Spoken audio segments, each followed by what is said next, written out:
the June 9th, 2020 Committee of Ordinance. Members present are myself, I'm the chair, Rebecca Lisi, vice chair, Juan Anderson Burgos, representing Ward 6 is in the meeting. City Councilor Linda Bacon from Ward 5 is in the meeting.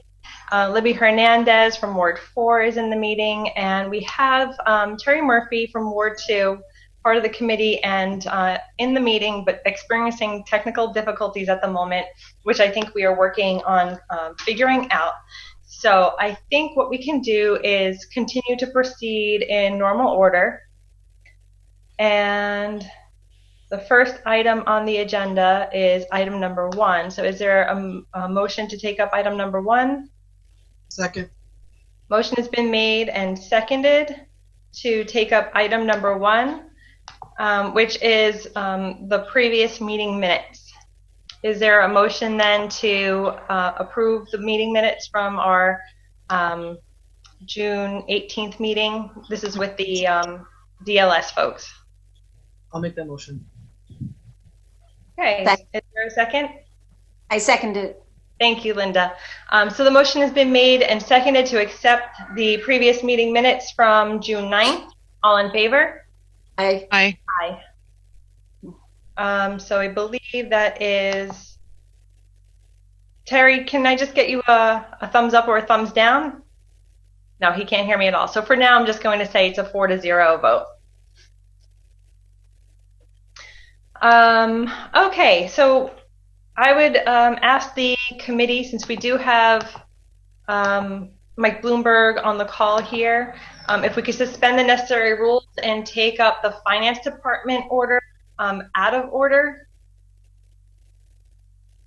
Is there a motion to Make a motion to suspend the rules and take the order out of order. Thank you. And there is a second. Thanks so much. So for that item, there's a motion to suspend the necessary rules. All in favor? Aye. Aye. And then taking up item number 4 out of order is filed by Councilor McGiverin that a finance department be created under the leadership of a finance director with details of each to be added to our code of ordinances.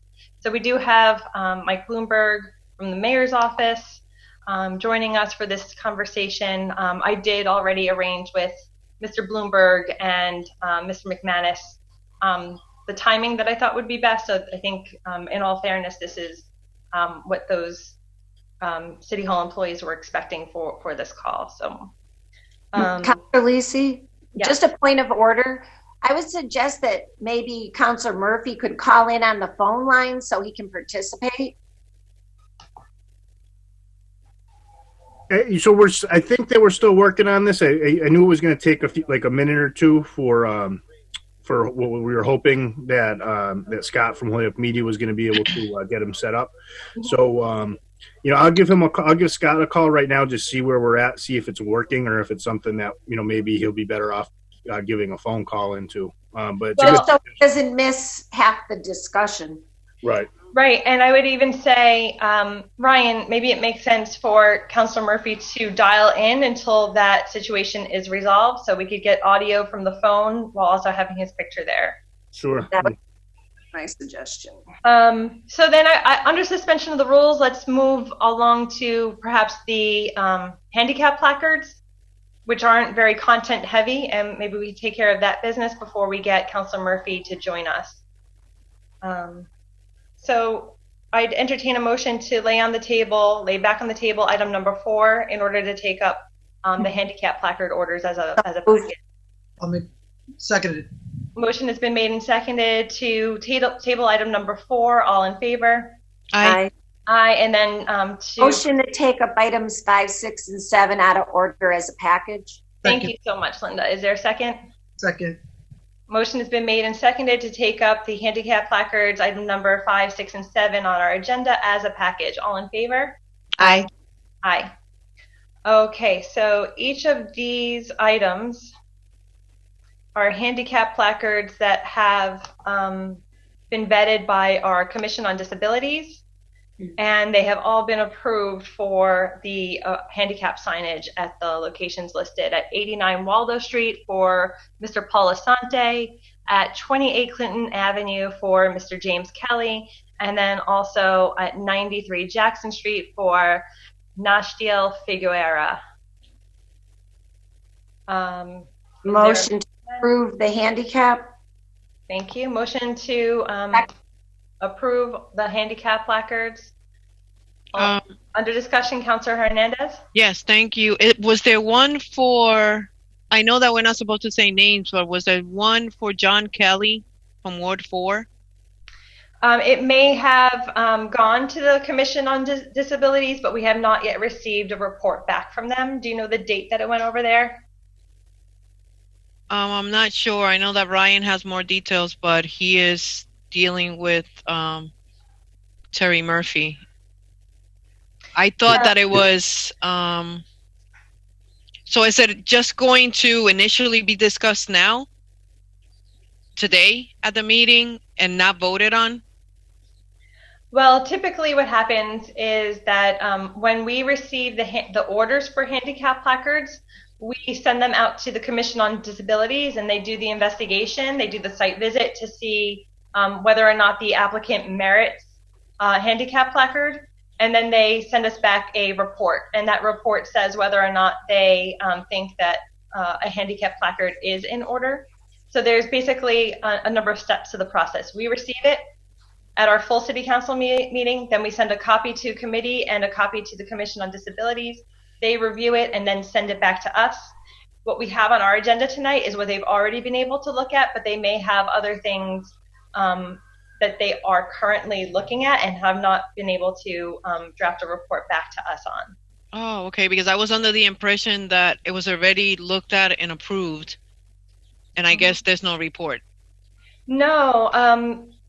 What was the address or the applicant? Kelly? Kelly, yes, John Kelly. The address, let me get it for you.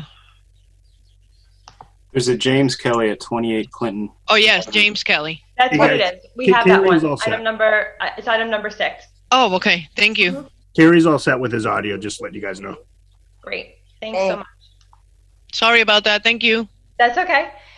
So then on the motion to approve the handicap placards for 5, 6, and 7, all in favor? Aye. Aye. Any opposed?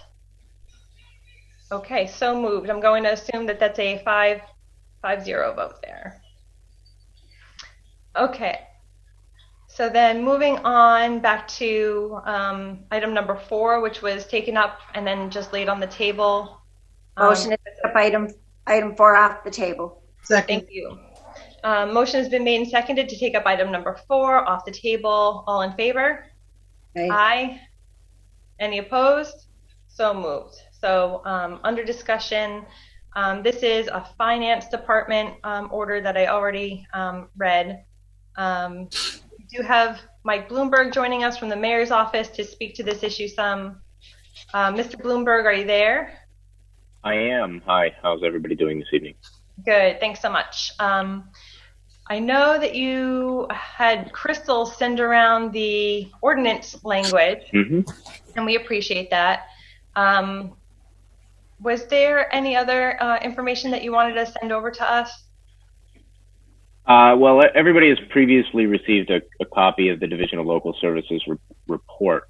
This report was a continuation and a recap of a 2017 and 2015 report that they had done, reviewing the city's financial structure. And a couple weeks ago, they did come in and speak to this group to really discuss the findings. And I want to thank, although they're not on this call, the Senior Deputy Commissioner, Sean Cronin, for joining that as well. And in their report, they listed a significant number of recommendations, but the number one thing that they kept coming back to was our city's financial structure. So this ordinance is a step in the direction that they are looking to see us go. And so their ultimate recommendation is that the city move toward the chief administrative and financial officer to follow the other cities of our size throughout the Commonwealth. That position in its authority, could not be created in Holyoke without some significant charter changes, considering that we still have an elected treasurer position. And so in our conversations with DLS and in speaking with some other communities around the Commonwealth, the suggestion was to take a stepped approach. And so the ordinance in front of you now would create that department, the finance department, with a finance director. Right now, the multitude of the multitude of finance departments, only one of the directors, the procurement officer, is appointed to and reports directly to the mayor. The treasurer is elected, and several of the other positions are appointed by the council. All the positions nominally report to or administratively are supposed to also report to the mayor. And the DLS recommendation and suggestion is that city finances have grown significantly complicated and complex, that there really needs to be a chief financial officer in charge of the city coordinating those activities. And so this ordinance as written would create that department. All of the existing financial divisions would fall under that department, and we would consider it a finance department. That doesn't mean they they would still exist as sub-departments of the finance department. Only positions that are directly appointed by the mayor would be direct reports to this individual, but the administrative authority, the administrative capabilities of the position would be vested into the finance director, to request and really to convene and coordinate the workings of the different finance departments. This is the step one, so to speak. The step two of which we'll be addressing in the coming months, and that our city solicitor has begun working on and speaking with the state on, is what is a transition to a fully fledged finance department look like, with the charter change included, and what we have a sense of the timing that we would need for the charter. Our goal is to have the question on the ballot for this November. But what you have in front of you is this ordinance just for the creation of the department and the empowerment of a finance director, a sole finance director. I know there's been some questions about funding, financing, makeup of the department.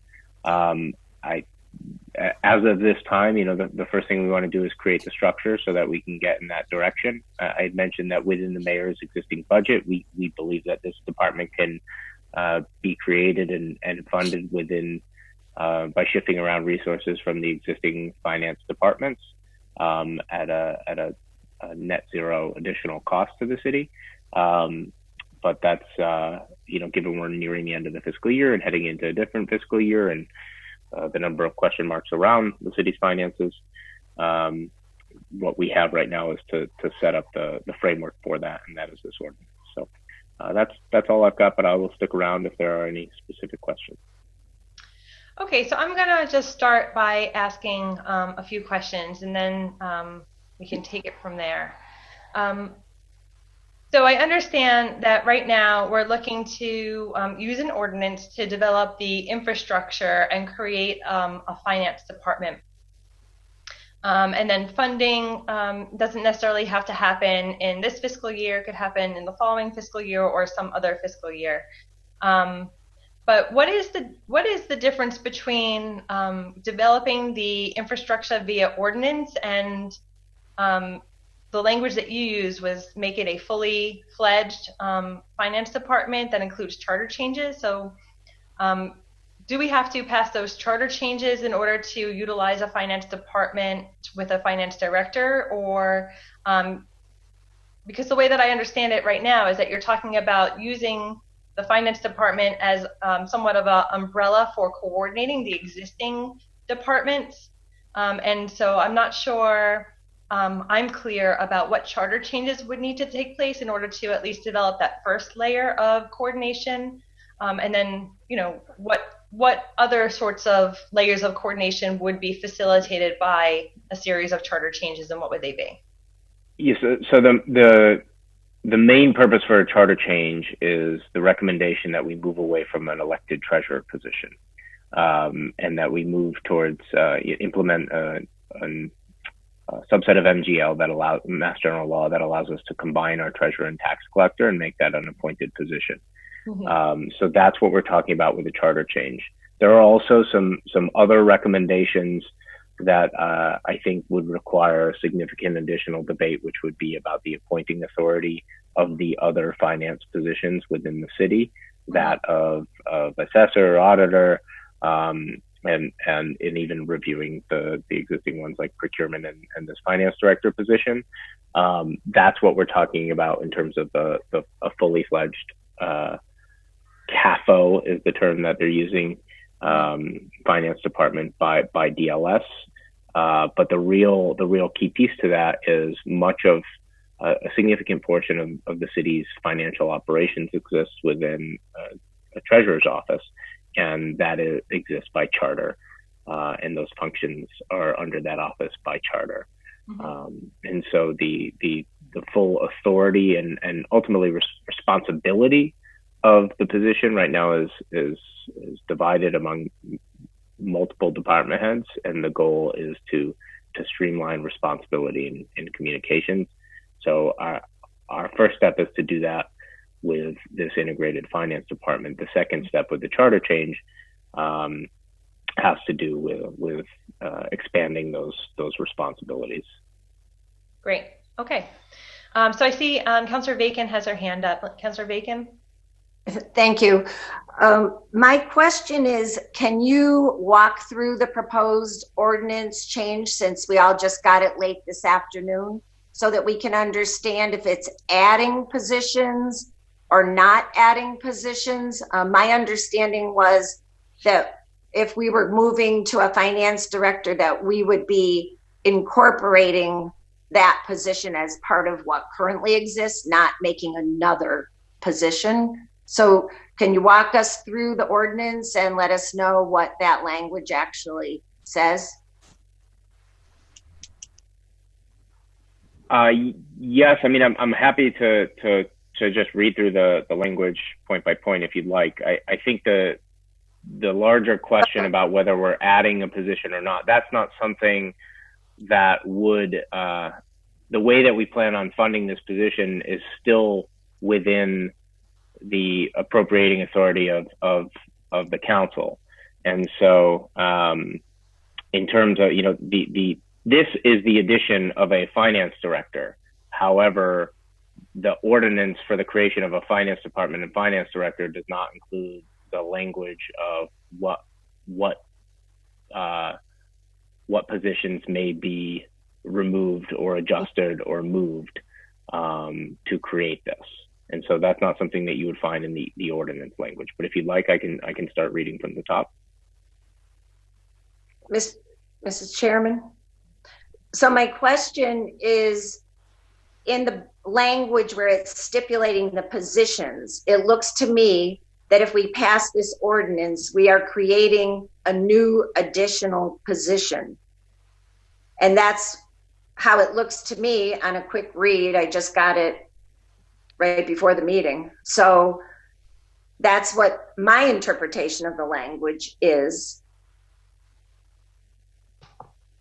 Yes, there's no argument that the ordinance creates a position, but in terms of how we budget and fund, this creation of this position would allow for adjustments and potential and elimination of other positions.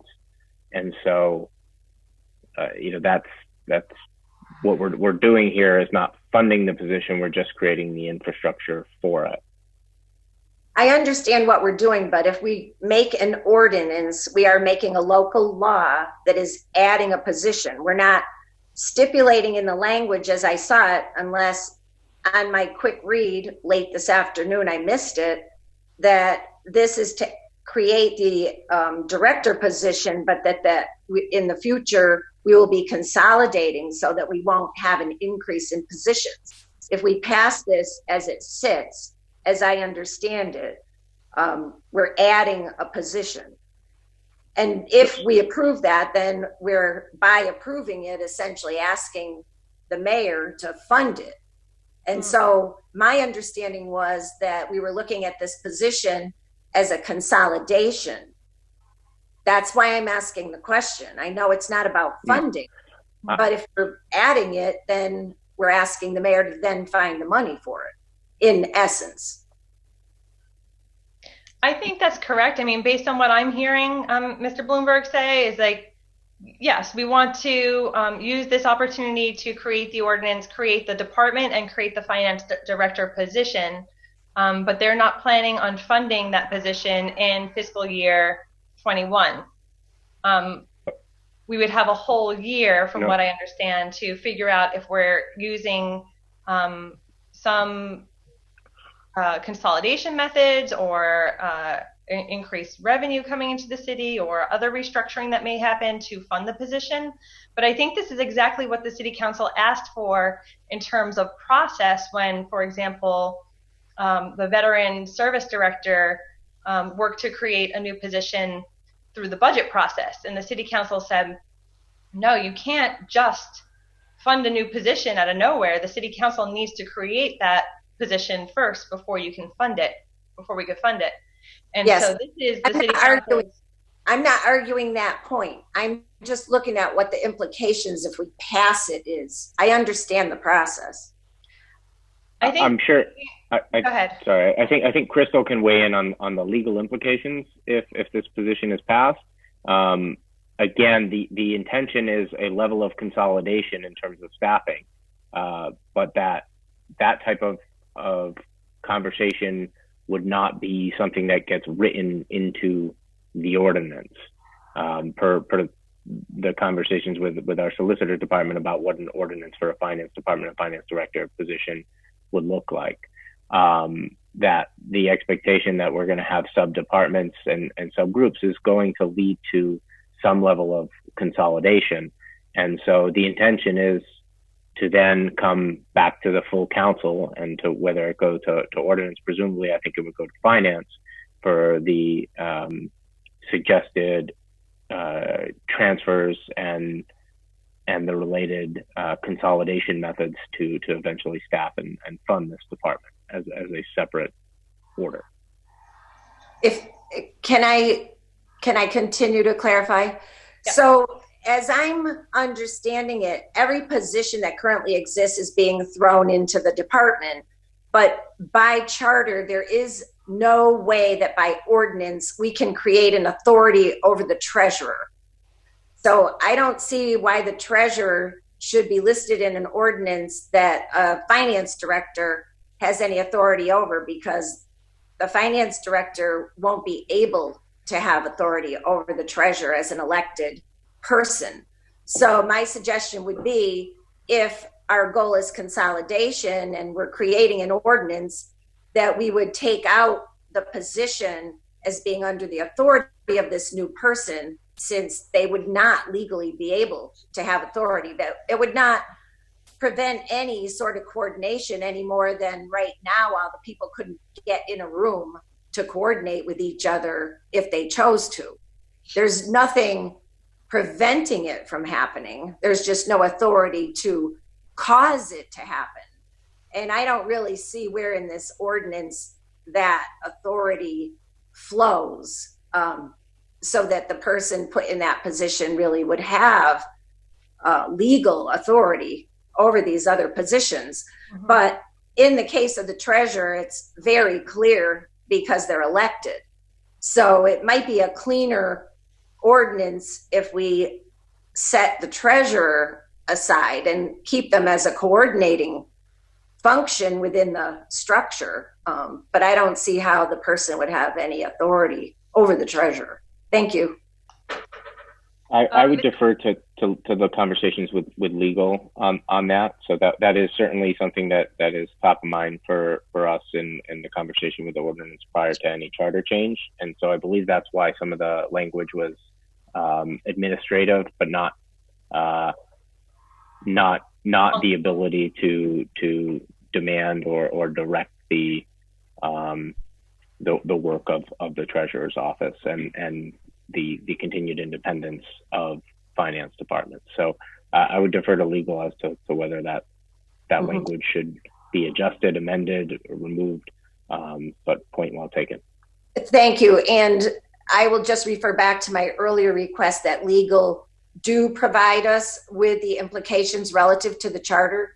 To me, it's not a one step and then another step. We need to understand the whole big picture before we're taking one step and see how it will fit. So I'm looking forward to the feedback from legal. Thank you. Is there a motion then to suspend the necessary rules and see if our legal counsel wants to weigh in on some of the things that were just... I'll make the motion to ask legal to weigh in, please. Second. Motion has been made and seconded. All in favor? Aye. Aye. Crystal, are you there with us? Yep, I'm here. Great.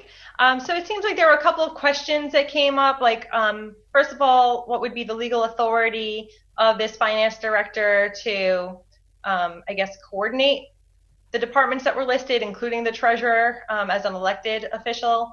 And then also, do you have a list of the charter changes that would be required to move the ordinance language creating a finance department to something that actually had legal tooth and nail? So we're trying to do it as a multi-step process on purpose. Essentially, we want to make sure this is going to work before we start moving our charter around. So the way that we have it worded currently is that any elected and council-appointed positions are going to currently work simply in conjunction with the finance director, and they only report to them in an administrative capacity. You can see that in the second section, Part B. And that's because we do have a charter that states that the treasurer is an elected position. So we certainly don't want to override our charter. It wouldn't work that way anyways. The ordinance would simply conflict. So that at some point, once the treasurer position is no longer, we would have to obviously change the charter so that treasurer would become an appointed position rather than elected. As far as the timing on that goes, I would assume it's upon the completion of the term of the current treasurer, but that's, left up to what everybody else would like for timing. But that's why the language is written this way, so that right now, any position that would be in conflict, whether it's elected, council appointed, would simply work in conjunction. So it's a point of contact between mayor or council and elected positions rather than a boss employee situation. And for the most part, that's what the finance director is supposed to be, is a point of contact, someone who kind of has a grasp on the larger picture rather than the individual departments. So that's why the ordinance is created the way it is. We could certainly put in a finance director without any charter change right now. We worded it accordingly so that we could do that and see if this position actually is something that we want to further before we start going through with the charter change provisions. There's a couple of Mass General laws that speak to how we can continue to really broaden this finance department as a whole, as far as bringing in more positions and more oversight. But I think the point of this was to really start small and get people situated in how this would look and make sure that it is a good fit before we start taking the next more drastic steps. And all charter changes would have to be put to a vote of the voters, right? To the citizens. Not necessarily. There's a state law that actually speaks to how to integrate the finance department per se. I haven't looked in depth at that process because it's not necessary at the moment. But there are two different sections under Chapter 43C of Mass General Laws that speak to how we can go about this. One of them certainly is, you can put it to the vote. The other one is a little more lengthy that I haven't dove into just yet. Okay, and then as far as I understand from the notes that I've been taking, it seems like there are 3.x charter changes that would need to take place. One would be removing the elected position of treasurer and then creating in its place a treasurer collector position that is appointed by someone. And then additionally, looking at the appointments of the other finance and fiscal departments and reviewing the appointing authority of those positions. Right. So the one charter change could be done to simultaneously remove the treasurer from an elected position and create it as an ordinance position.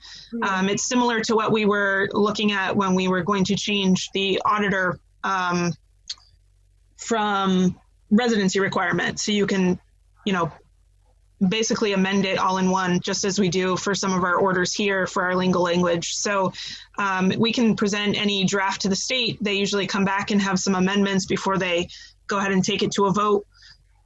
We could do that all in one. As far as the other appointed positions, I would have to look in specifically at the charter for each individual one and see what needs to be changed, if anything. Okay. But the only one that I'm aware of is the treasurer. That's really would cause any conflict in the future. And that could be taking, we could take action on that with just one charter change as opposed to a series. I believe so. That would be my proposal when we send that to be looked at, would be to remove it as elected and add it as appointed, essentially. Okay, great. I see we also have joining us Counselor Jim Leahy, and Counselor McGiverin had his hand up to speak in queue. Counselor Bacon, you're all set, right? Well, I'll wait till my turn. Okay, thanks. Counselor McGiverin. Thank you, Counselor Lisi. I take it this is a preliminary discussion, just getting the draft ordinance tonight. I know there's a lot of questions, but I'd like to get a few of them on the table so down the road we'll get some answers. I know the last meeting with DLS went kind of long with the special meeting and the conversations in Finance Committee, and I wish we could have gotten into more detail. They certainly presented their case, not just in front of the both our committees, but they also presented it in prior and releases and letting us know their position on it. But they tipped the iceberg. We never got into checks and balance and how other communities are doing with the checks and balance and the uniqueness of the Holyoke Charter with the mayor, the city council, and the way we have what I call a very strong checks and balance, still having a strong mayor, but with a somewhat strong city council because of these appointments and our ability to confirm the mayor's appropriations. But with that in mind, and with the charter, not in front of us, I do have a few questions. I'd love to have DLS back in. Where are these department heads this evening? Were they invited? No, they were not invited. I do want to also note for the record that we attempted to get DLS here, and they feel that we have all the information that we need given the report. So they weren't so willing to come and speak with us just yet until we generate a more specific list of questions. Okay. Well, that's fine. That makes sense. I'd like to I'll get into those for DLS, but I would like to see the department heads. We had them invited for the joint meeting, and I think it's important that I hope they're listening, but I think it's important that they can weigh in at some time down the road. I get the argument. I know we have to do some changes. And I believe there are some ways to do it. I'm not too sure we're quite at that point yet without addressing some of the more important issues. So I'd like to Crystal, just real quick, and this is not important because I know the mayor's in favor of this. This is a change to a Chapter 2 ordinance. Has the mayor signed off on this yet? We don't have a specific sign off yet, but you're correct in that it has been. And this should not even be in front of us without the mayor's signature, but I think that can be corrected real quick. I don't know if that is needed until it goes back to full council.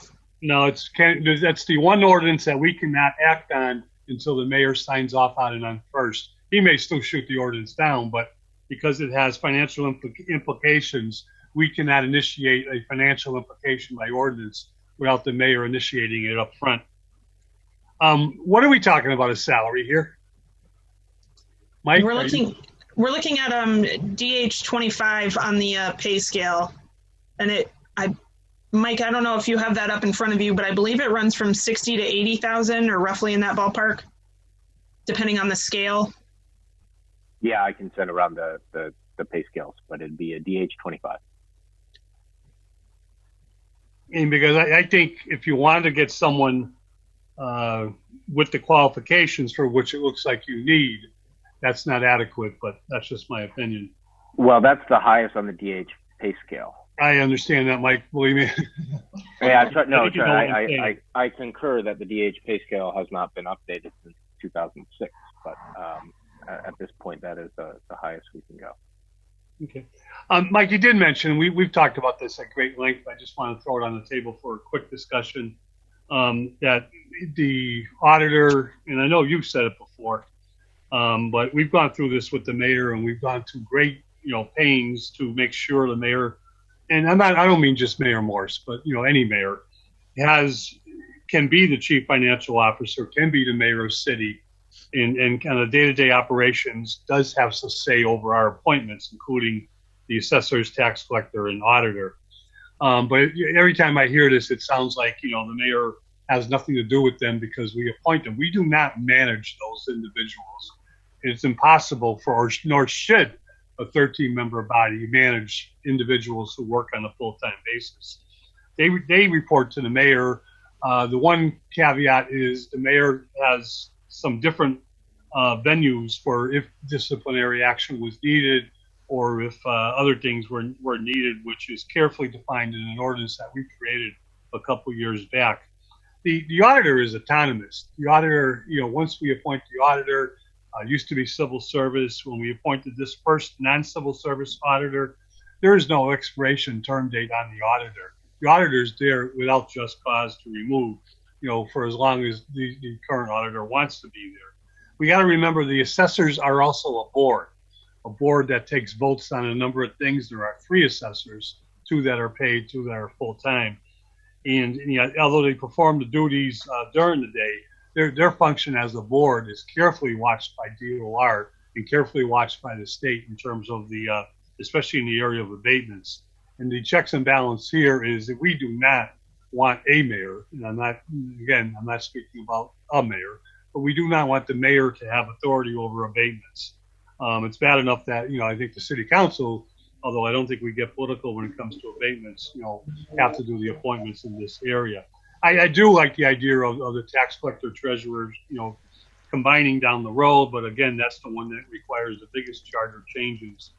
I know you're saying, Crystal, that, the way the draft, and again, we just got it for the first time this evening, is written, that these appointments are going to work in conjunction with this finance director. But when you read, I believe it's item number C and D, it sounds like it takes it a step further. C says the finance director shall exercise administrative oversight and management of the finance department and shall work in conjunction, blah, blah, blah, with these people. Are you saying that, they report to him, but the finance director cannot take disciplinary action or tell these department heads what to do?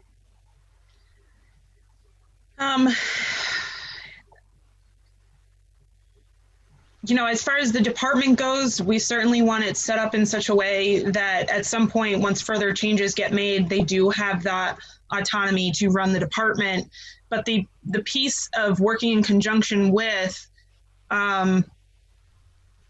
is more, is more collaborative, I guess, rather than full oversight. But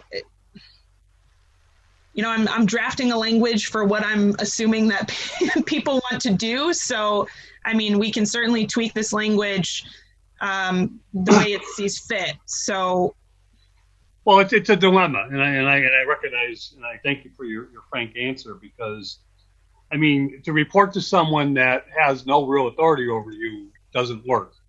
And that's why we changed that ordinance, that the mayor has some authority over these people in the day-to-day operations of their duties and in the day-to-day operations of the control of the finances of the city. To me, that's always been what the chief financial officer, being the mayor, is supposed to do. And Mayor Morse, it came to us and said he had issues with the way it works, and he felt uncomfortable with these positions. and we worked at that very hard. And I think Linda and Rebecca can attest to that. That we did that a couple of years ago, I believe.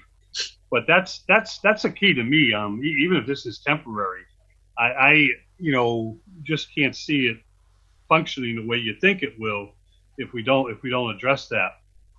Is this position going to be allowed into the collective bargaining unit known as where are the department heads there? National Supervisors Union. Crystal could answer that. I don't believe it. Yeah. I don't believe it would qualify, similar to our auditor not being a qualifying position based on the duties. I think it would be classified. Certainly, there would be more. All right, well, I'd like to get a definitive answer on that, because I think that's important, because and item number D, and Mike, and I don't know if the mayor's listening, but I think this position, if it is created, I think we're a long way off from that. But this position should work at the whim of the mayor, whoever the mayor is, similar to the city solicitor. I think it's if it's taken on the responsibilities of that level of a city solicitor, I think it needs to be a confidant position for who's ever in room one. I think item number D in this proposal falls short of that, and kind of says when the mayor changes office, that person still stays there, and unless there's just cause. I think the new mayor should have a choice. A new mayor should have a choice in the position. So those are just some of Councilor Lisi. Those are just some of my questions that I'd like to have answered. I know we've talked about the charter changes necessary. We've talked about it, and they go together, and I really think the charter changes are going to be some of the hardest ones to address here. And if we don't address these items up front, is it worth creating an $80,000 position until we know we got something concrete in terms of a charter proposal? There's no way we're changing the treasurer's position without a charter proposal on the ballot, and that's an elected position that belongs to the voters, not to the current government officials. But those are the areas I'd like to see answered and talked about more down the road. I see Mr. Bloomberg has his hand up, and I'm assuming that's to respond to some of these questions. The one thing that I would say, I think that the movement to the CAFO, at least based on the conversation that we had at the beginning of the month, mid last month with the DLS representatives, was that they see the CAFO position as someone who's responsible for the long-term financial planning and health of the city, and that sort of responsibility outlives administrations and is able to offer guidance to various mayors as they step into the position, so that there's some institutional knowledge and continuity. So I think that's a direct recommendation from DLS. And again, I think Mr. Bloomberg has his hand up to respond to some of those items. Yes, and thank you. And thank you, Councilor McGiverin. Just a few points that you touched on that I thought were good ones, but I wanted to bring why we're even having this conversation and the level of urgency of this conversation. It is the same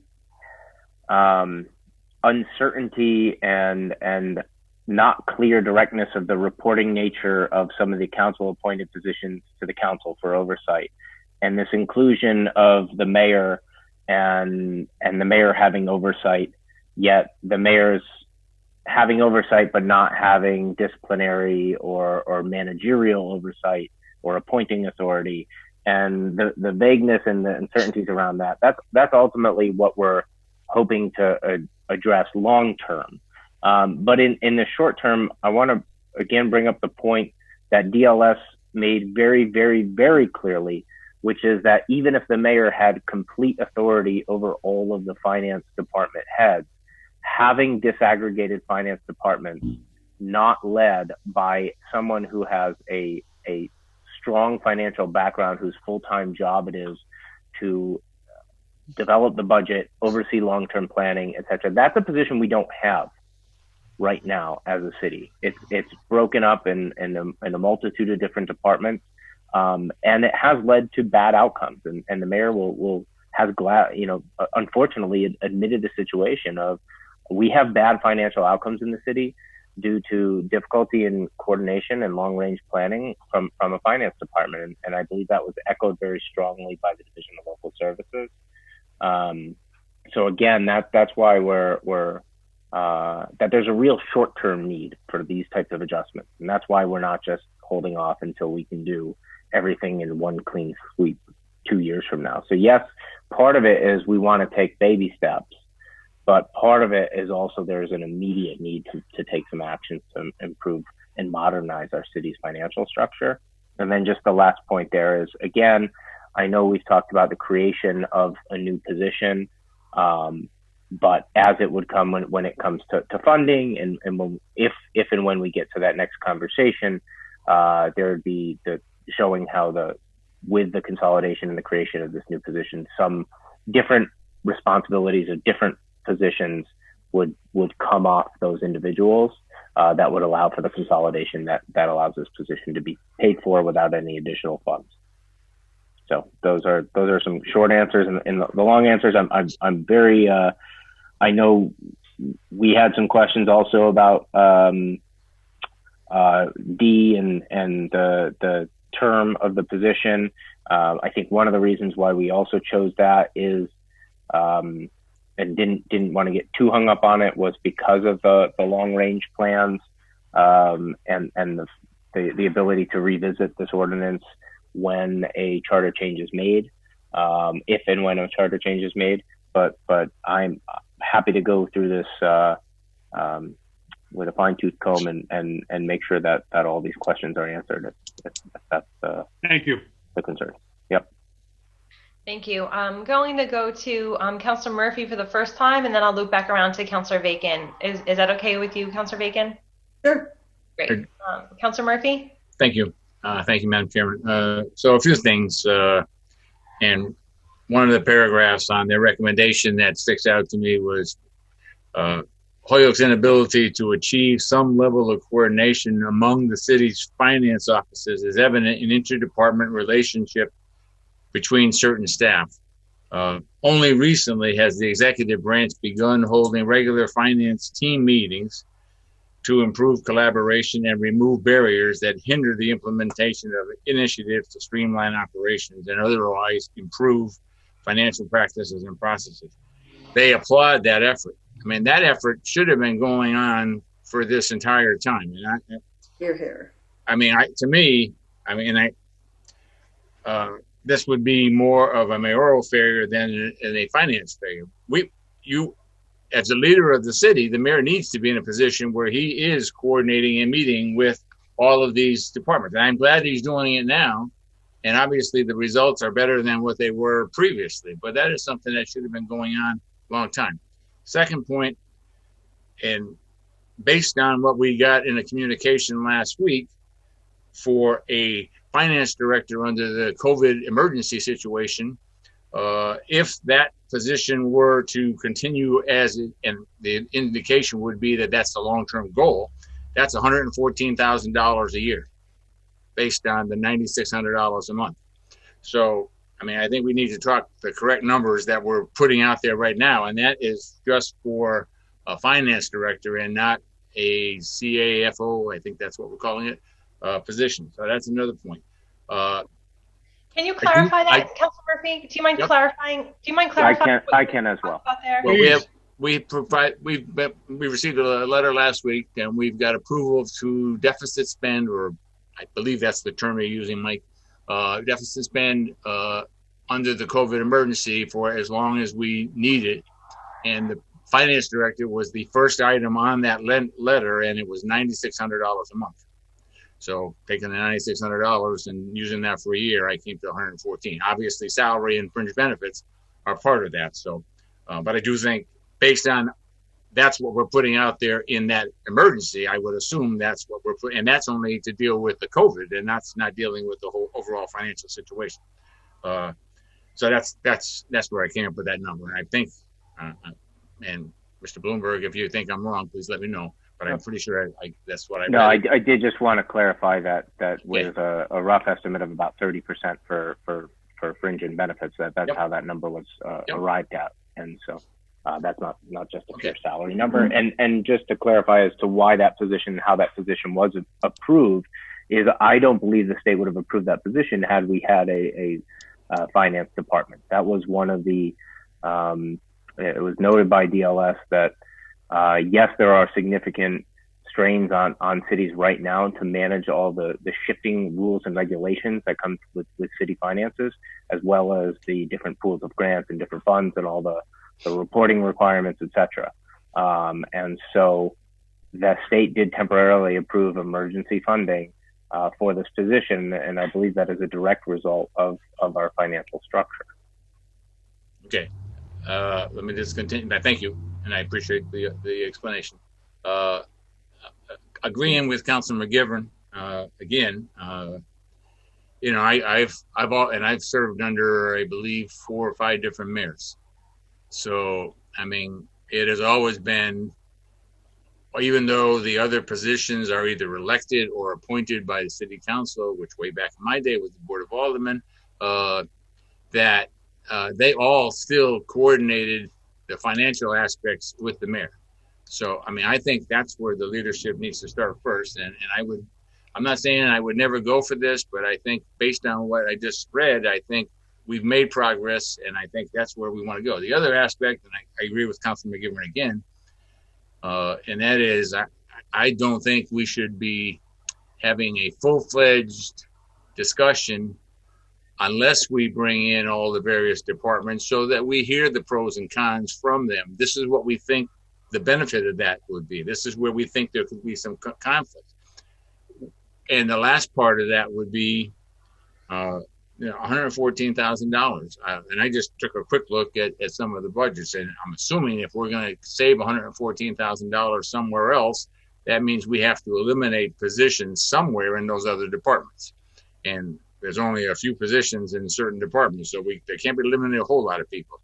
So I would like to see a specific concept of where we are going to consolidate and save. And even if we consolidate a treasurer tax collector, are we still going to be in a position where we have someone whose primary responsibility is collecting taxes and maybe serving under the treasurer tax collector? And then maybe we save a little money there. But I mean, those are issues that I have.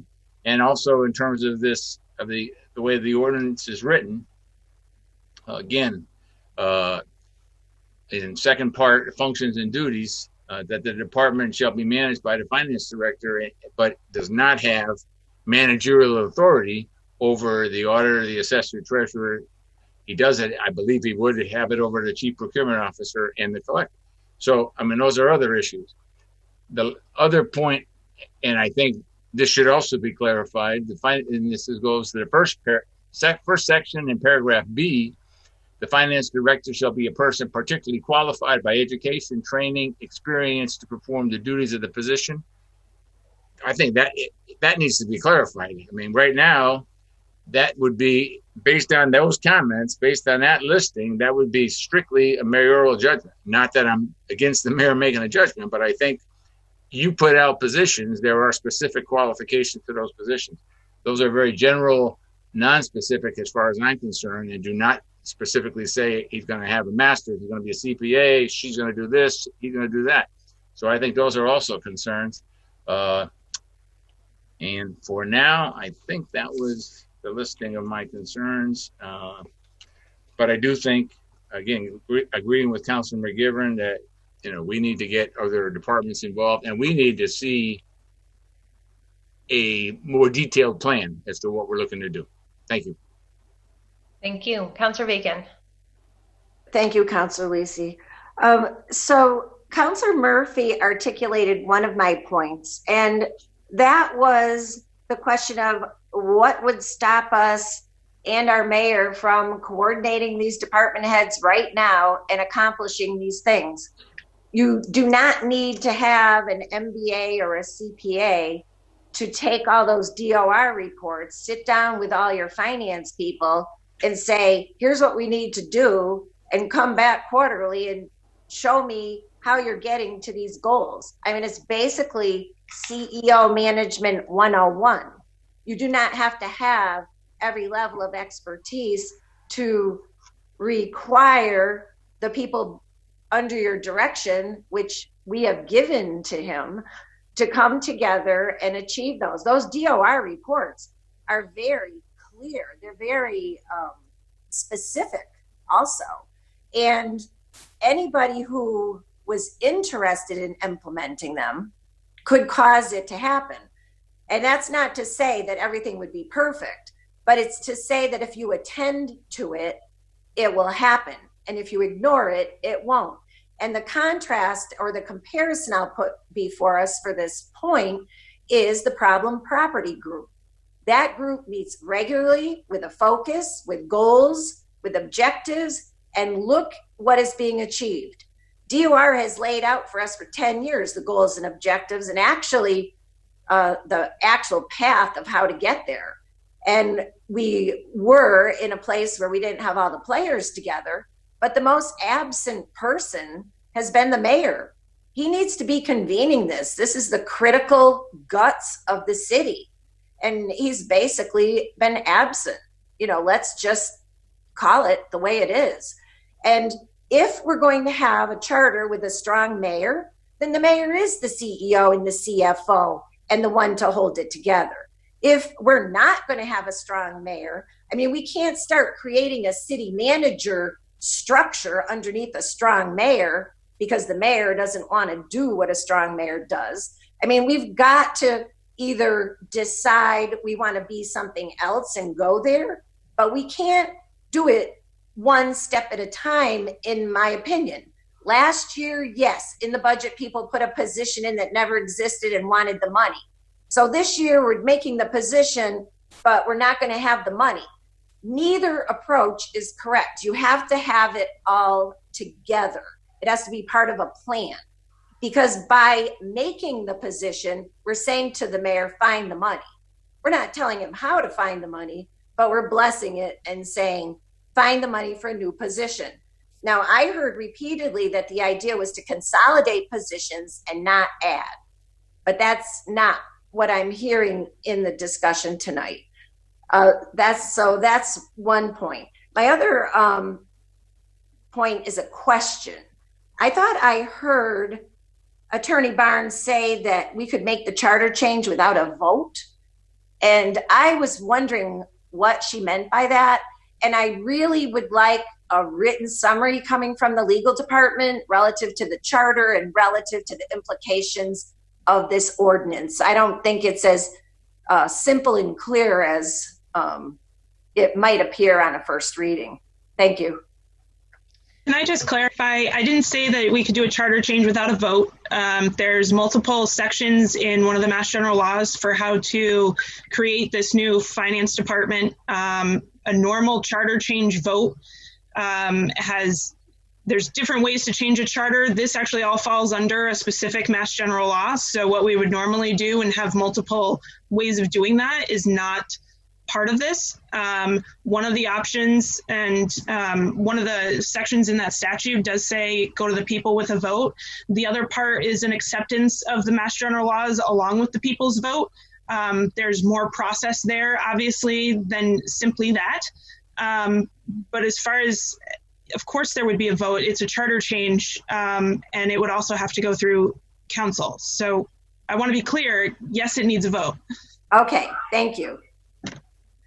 Okay, I see Mike Bloomberg still has his hand up. I'm not sure if that's from before or if you have other things to add, Mr. Bloomberg. Councilor Bacon, I just wanted to clarify that this was put forward by the mayor, but it was done so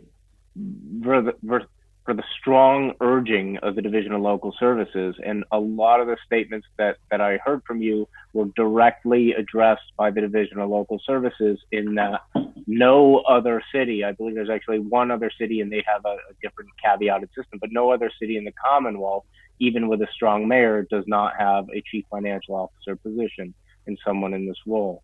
And that the reports and the suggestions that you are suggesting are very easy to understand. It's relatively easy to read a report, yes, but responding to it, doing the long-range financial analysis, and really deeply understanding the financial role of the city and each department, how they work together, and putting that together into long-range financial analysis is something that requires an MBA or an MPA and full attention, not just one piece of mayoral duties, as has been determined by the state, as has been determined by literally every other city in the Commonwealth. That's why we're bringing this to you tonight. So I just want to clarify that this is something Holyoke's going to do different to change how we do our functions as a mayor's office, because we, whether we want to or not, this is to bring us in line up decades in time, in line with other communities throughout the Commonwealth. Through the chair, since I'm being addressed directly. Sure. Councilor Bacon, and then I see Councilor McGiverin and Murphy are back in queue. Okay, thank you. So I have been very interested in part of all these meetings since I've been on the city council. And I have run budgets, not as large as the city, but nonetheless, all the nuts and bolts of the process remain the same. The main reason DOR is talking to us about changing our structure is because they've been talking to us for over 10 years about fixing certain fundamental accounting processes within the city that we have not done. The point I'm making is that those could be done now, but I am hearing, and I get it, on what would be the classical structure of a finance department. I totally get that. But to say that if we do not create a new position, we cannot fix any of these accounting problems is as equally incorrect. Thank you. Councilor McGiverin. Thank you, Chairman Lacey. Just to be clear, the mayor asked me to file this order on his behalf. We don't have the ability, or our mayor has never had the ability to file things for the city council. We've talked about this before. Other communities have that. And quite frankly, I think we should talk about it again, because sometimes it makes more sense to see what the mayor is proposing to come in front of us. Just similar to appropriations. The mayor can only initiate the appropriation, but it always comes under the name of the current chairman of the finance committee itself. There is another scenario which I wasn't going to bring up tonight, and I know it's a little bit kind of tongue-in-cheek, but it's also it's something that I've heard out in the community, which I know would have to be a charter change, and that's that one way you can do this is creating the financial director, make the city council the board of directors, and make our mayor ceremonial. Quite frankly, I don't think the voters of Holyoke would ever go for that. I know Councilor Murphy won't go for that. I'm not proposing it, but people have asked me about that. I think there are ways to do this. I think there's a lot of questions we have to have answered before we just jump into it, even though it's a baby step. There's some major steps here and some major financial implications. It is important, and that's why I filed the order. I think it's very important, not just because DLS is talking about it.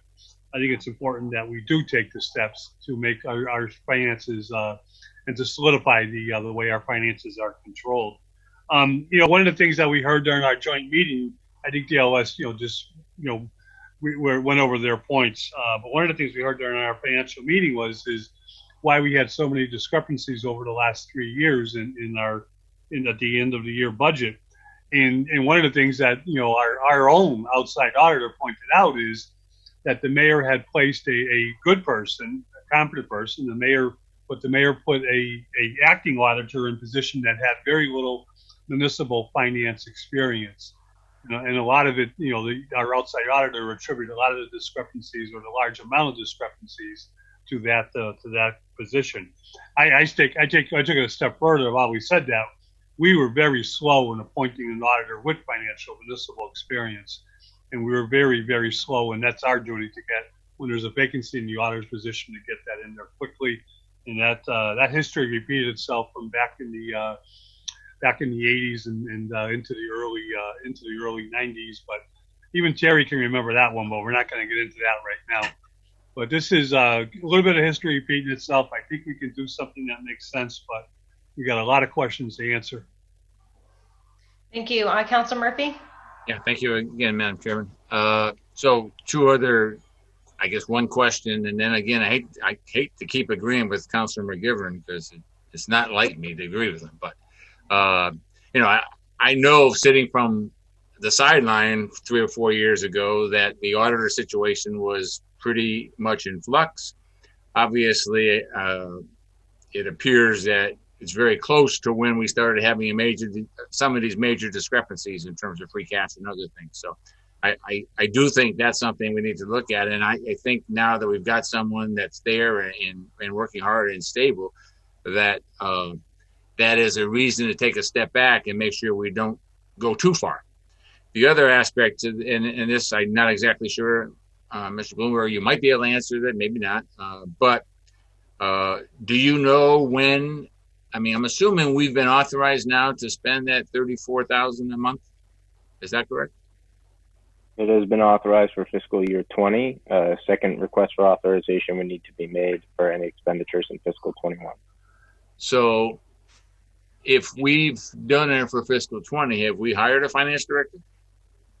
No, we have not. We've just been approved to do so. So those funds have not been withdrawn. It's a determination if that's a direction we go in. I think it's probably unlikely we have someone in that role, but I also want to clarify that position would not have the same responsibility, although the title seems similar to what we're seeing here. Yeah. They would not have the same responsibilities, and I'm seeing a frozen screen, so I'm not sure if you all can hear me. We can hear you. Yeah. So, I mean, my one of my concerns here would be that, in fact, through this emergency, that we do hire somebody and we do call them, because it is being called a finance director, and it is in that listing with the indication that it's our goal to have a finance director. Almost without the ordinance, we're still funding something, and I'd be concerned that we hire somebody and they've got the job, and then we fit the ordinance to that person. So that's a concern I have, just kind of putting the expenditure and the hiring before we actually formalize. Thank you.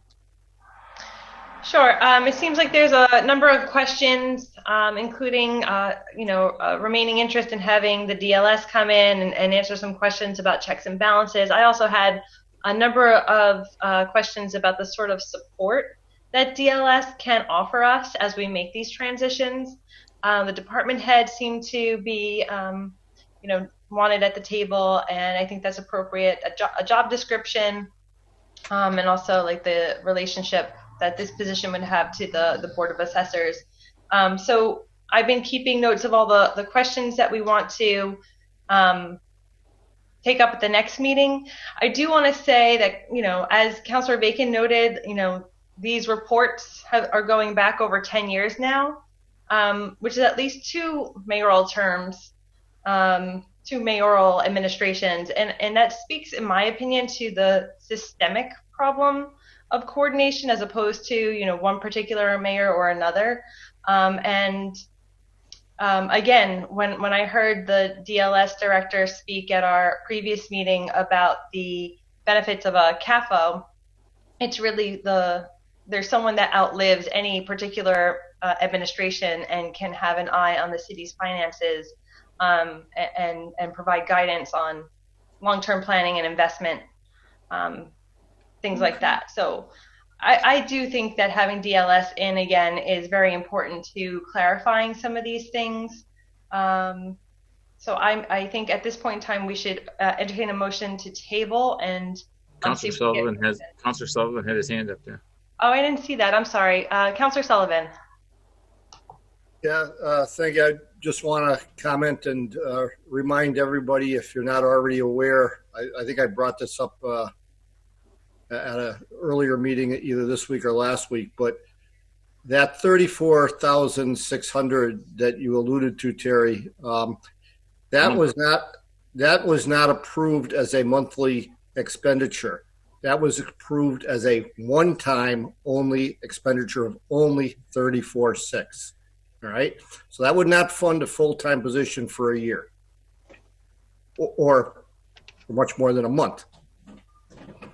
Additionally, I think can that, clarify if you'll want to. Happy to. I'll do it to the chair if you'd sure, like me to please, clarify. if you want to speak to this 34-6. Yes, as part of the emergency management declaration and the rules passed by Division of Local Services, the mayor can request the ability to do deficit spending with approval of the director of accounts from the Division of Local Services. It laid out in the letter how the expenditures that the mayor requested are all expenditures that are eligible for full reimbursement under different forms of CARES Act and COVID-related expenditures. So the mayor can expend and then submit requests for reimbursement from the state.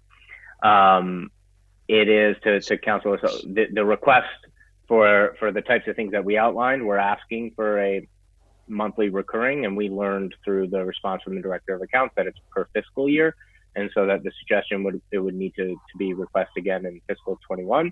But I do want to clarify, every single one of those positions, though, from top to bottom, is meant as a temporary and has been labeled as such. You can see the posted positions for the COVID inspectors that are on the city's website.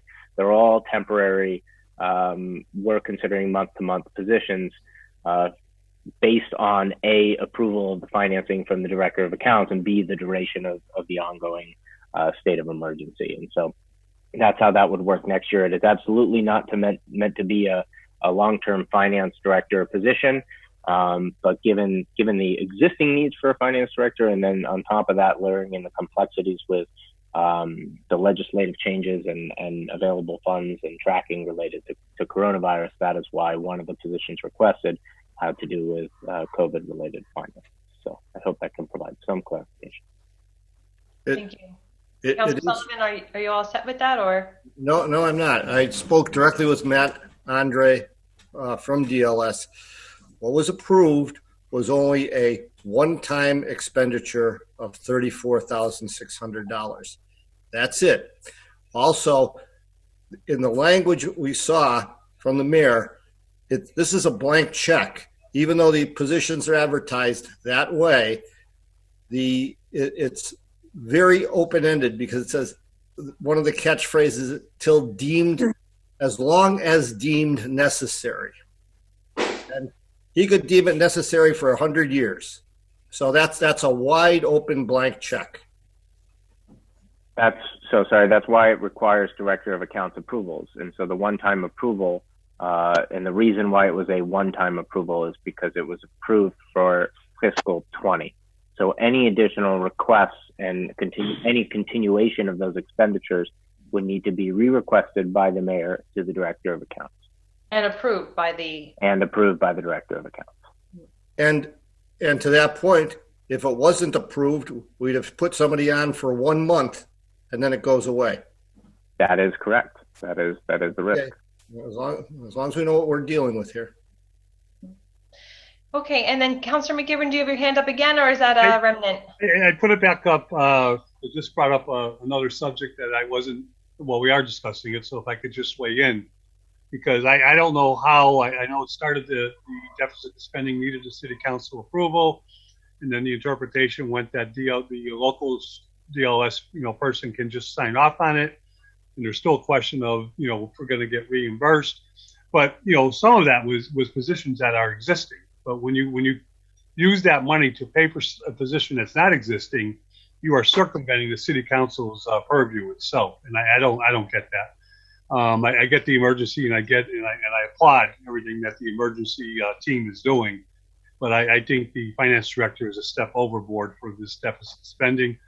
I also want to, question is, they're temporary positions, but do they come with benefits? And will they qualify for unemployment, for which the city is self-insured and will have to pay for the unemployment next year?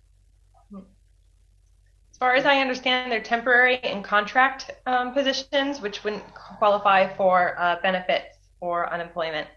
If Mr. Bloomberg is still on the phone. I haven't heard that from the city law department or Mr. Bloomberg. That is correct, but depending on the length of term of employment, the city could be required to provide those benefits, which is why, as Councilor Murphy pointed out, the amount of expenditures exceeded what we would normally expect as a traditional salary, because that funding approval is also then meant to offset any potential benefits that would be needed to pay that individual. So the answer is to my question, yes. So yes, so with under Mass General Law, the mayor can request to make a deficit expenditure solely needing the approval of the Director of Accounts. The mayor has chosen to do that. However, he has also made it clear that the positions he's requesting for are those that are eligible for funding reimbursement under the State CARES Act funding. And so you've all also received the memo that laid out the potential, or the total of $3.5 million available to the city for fiscal 20 and fiscal 21. That's not grant funding.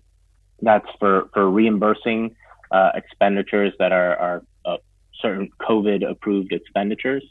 And so what the mayor is able to do is make COVID related expenditures under the emergency management declaration and request reimbursement from those funds. And 6 months from now, Mike, if the people are no longer needed and they qualify for unemployment, the city is going to have to pay for the unemployment?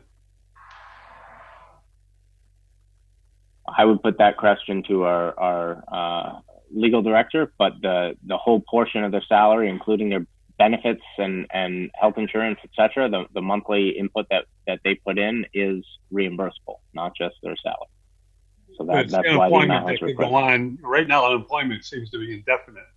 It's 39. The city is on the hook for 39 weeks. I do not know at which point any individual would be. I'm happy to bring that to our outside labor council to see if there is a point in time at which they would be eligible for that. I think you should, because this is where cities have gotten into trouble when they've taken grant money or this type of good money, and for good reason.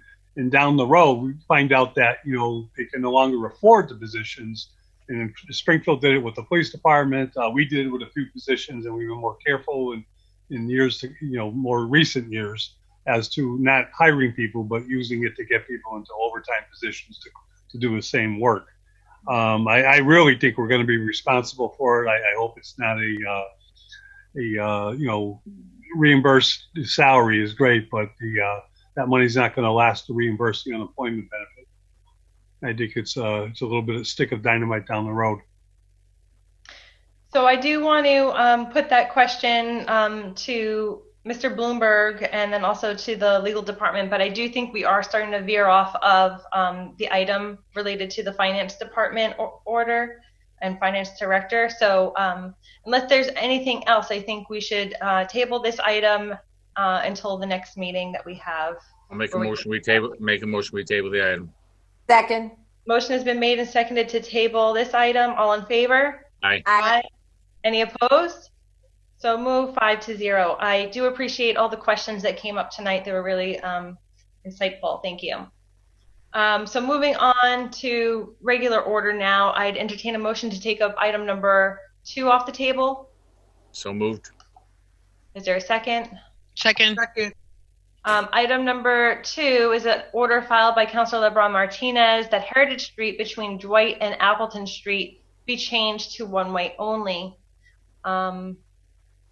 Under discussion, we do have our DPW Superintendent, Mike McManus, here.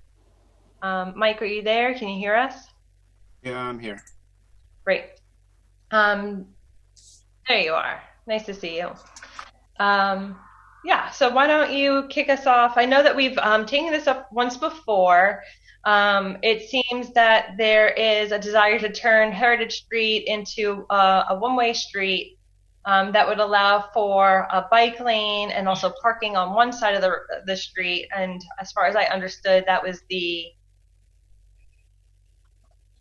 side closer to the park. And I can't think if that's north, south, east, or west in my mind. The western. The western side. Thank you. And Councilor I don't think the McGiverin sunrise is in the west. I think it's the eastern side. Yeah, I think so too. north, south, eastern side. Yes, it is the eastern side. Okay. Eastern side is parking adjacent to the park itself, and then following the parking would be a bike lane, and the rest of the traffic would flow in one direction from there. And then everybody seemed to be, amenable to this change, though Councilor McGiverin wanted to check with the courts and also the police department. I know that in your earlier communication to the council, you had noted that Bob Parent did check in with the police department, and they actually have a preference for the one-way going from Appleton to Dwight Street, as that's the direction that they would transport people from the station to the courts. I don't know if you want to add anything here before we go into discussion with the other counselors. No, I think Bob had followed it up with the HPD, and they were amenable to one way going towards Dwight Street. And this project is part of the Dwight Heritage and Front Street reconstruction project. It's combining DOT tip money, MassWorks money, and then also some Chapter 90 money for the construction. And as a DOT project, bike lanes were required, and dedicated bike lanes, not just sharrows anymore. And in order to accommodate that on Heritage Street, to have the buffered bike lane, we needed to remove one lane of traffic. All right. So under make a motion to approve, and then we can discuss under the motion. Sure. So there's been a motion to approve. Is there a second? Second. Second. Under discussion, Councilor McGiverin. Thank you. And thank the committee for allowing time to discuss two issues that I had raised. The first issue was, and Mike, I don't think you were at the last meeting, but Bob Parent did meet with myself and Marcus Guerrero, and I got everything out on the table. And I hope we can correct some of what I'm fearful of, but it's something that's kind of hard to explain this evening. And that's, if you look at the grid of downtown Holyoke, the flow of traffic is, for Maple Street, is actually Chestnut, Maple, and High Street, very important. And there's a lot of congestion, and I know down the road there's a grant coming to correct the flow of traffic, but there is certain times a day where it takes you 3 or 4 light cycles to get through intersections like Dwight Street and Maple, Dwight Street and High Street, Appleton Street and Dwight, Appleton Street and Maple. And it causes a lot of people to flow around that and look for the side streets, which makes a problem on the side streets.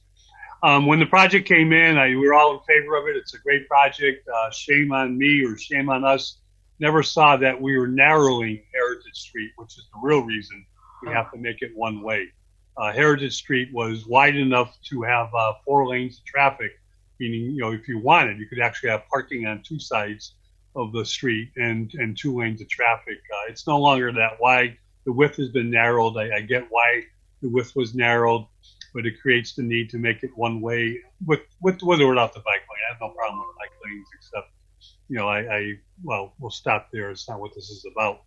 So in terms of the one-way street, I did talk to Judge Hadley. Judge Hadley is our administrative judge in the district court. He's been permanently appointed. The last time he was the interim judge, he replaced our prior judge, Judge Walsh, who went up to Hampshire County. And he is very, very active in terms of a lot of things that are going on in Holyoke and district courts. And I know Councilor Murphy's met with them and on the opioid crisis and a number of things that he's trying to do with the city. And I just like to, shed on this. I just like to tell you, he just told me today, and I almost forgot this is on the agenda tonight, that he's very much in favor of the one-way going from Appleton Street towards Dwight Street, which I have no problem with. And I think that, keeps the parking on the Heritage Park side of the street, which makes sense.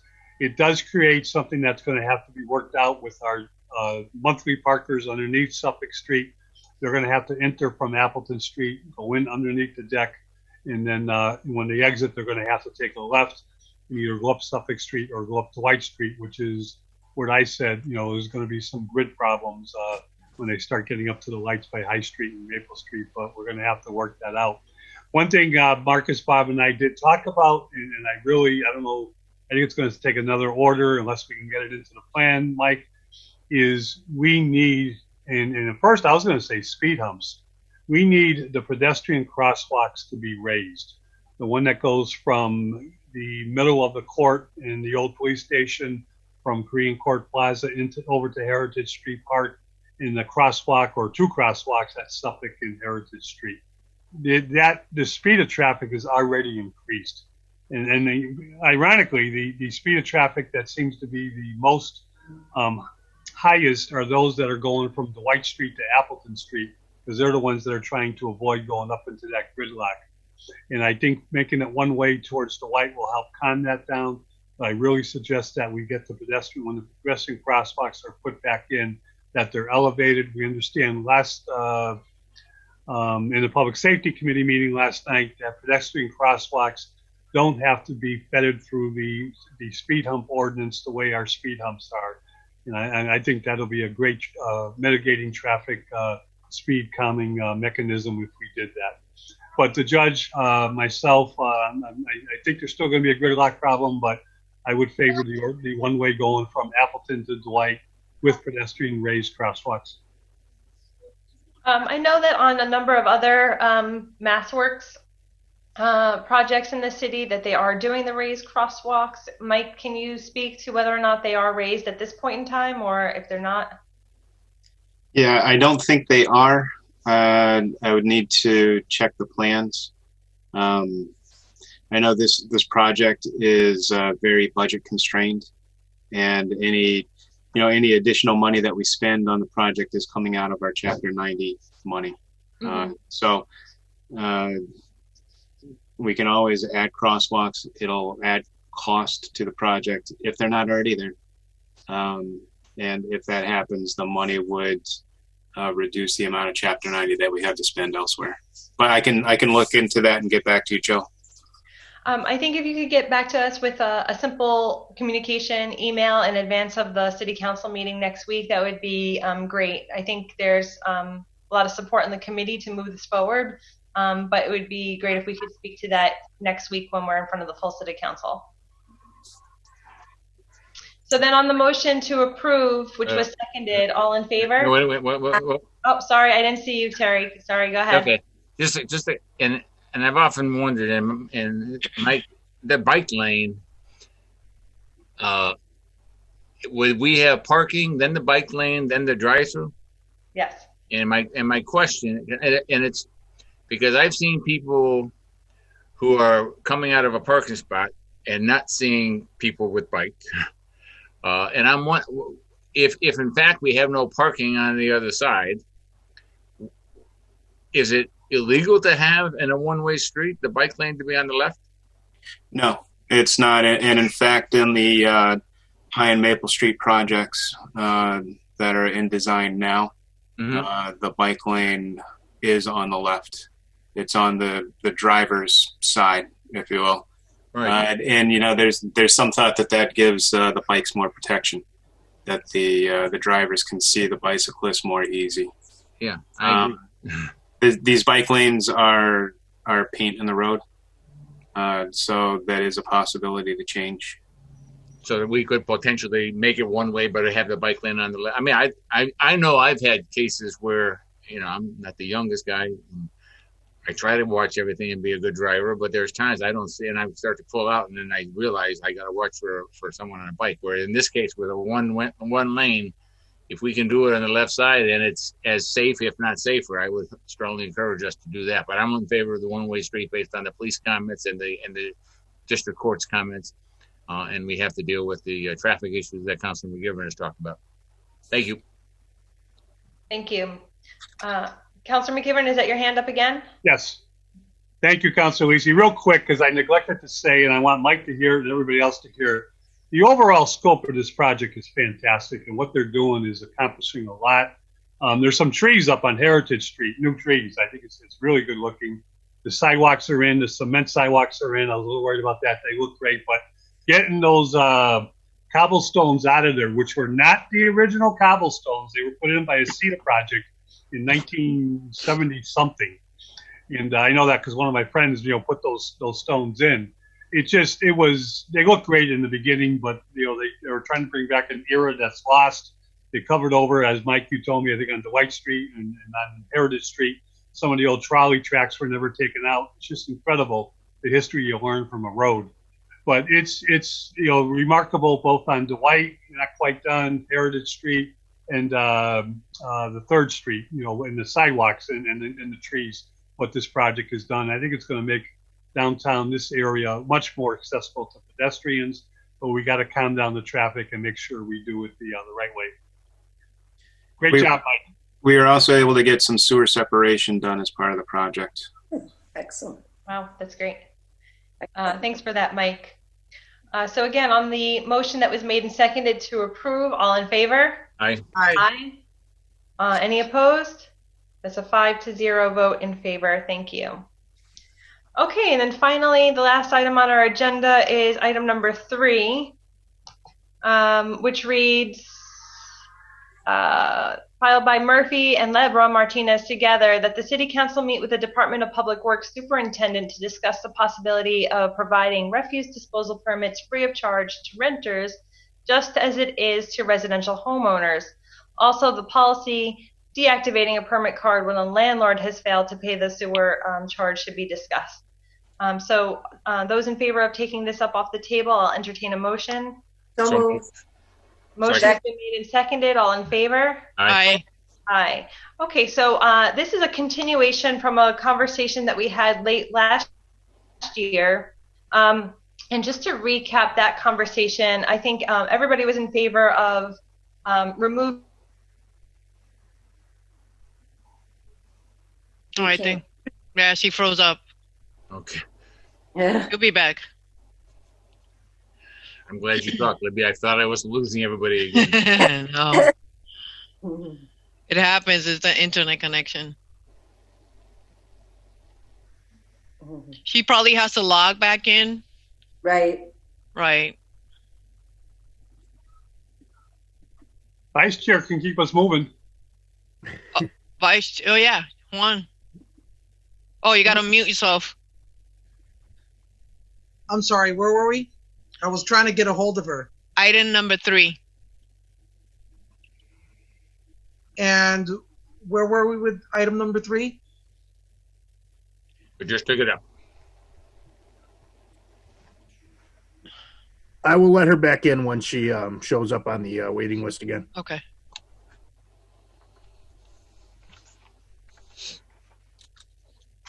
It's Councilor Murphy's order one. Councilor Murphy, did you want to? Sure. Thank you. Go ahead. Okay, thank you.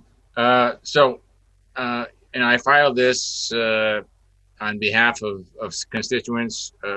We have the Churchill Alliance, and Councilor Lebron-Martinez and myself were at a meeting, and there were quite a few tenants and tenant association people there asking if this was a possibility, that they thought there could be more opportunity for renters to take advantage of the same situations that homeowners can. But based on our last meeting, we have very few that have. I think there were only 22 cards issued to renters, and we had 6,262 to homeowners. So, I mean, clearly, it would seem to me that the fee, is minor as it is, and I think it's only $10. But the fee, minor as it is, and doesn't get promoted, has kept renters from taking advantage of the process, and potentially also creates a situation where we have people that are not disposing of things with the DPW and end up creating situations that the DPW ends up having to pick up anyway through a claim. So I've asked, and I know we met with Mike and Bob Parent, and they offered some serious and concrete things. And a couple of the steps, if I'm not mistaken, Mike, were one of those was that possibility of having less staff and less days of doing it. I think you were talking 2 days a week, Mike. You're right.